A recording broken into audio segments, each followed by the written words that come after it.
বিশাল এক পাহাড়ের উপরে এক ঈগল বাসা বানিয়েছিল।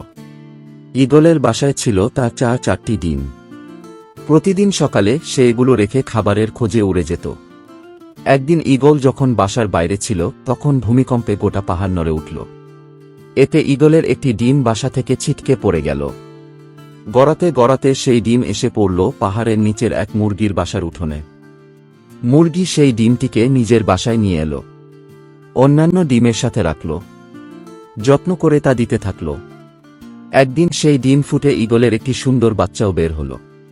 মুরগির বাচ্চাদের সাথেই ঈগলের বাচ্চাটি বড় হয়ে উঠতে লাগল। কিন্তু সে ভেতর থেকে যে সবসময় অন্য কিছু অনুভব করত।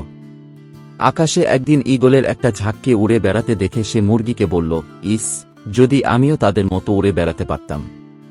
মুরগি হেসে উত্তর দিল, তুমি কিভাবে উড়বে? তুমি তো মুরগি এবং মুরগি কখনো উড়ে না। ঈগল মাঝে মাঝেই তার সবত্রীয়দের উড়ে বেড়াতে দেখত এবং স্বপ্ন দেখত সেও তাদের মতোই উড়ে বেড়াবে। কিন্তু প্রতিবার সে তার স্বপ্নের কথা জানালে মুরগি বলত যে এটা একেবারেই অসম্ভব।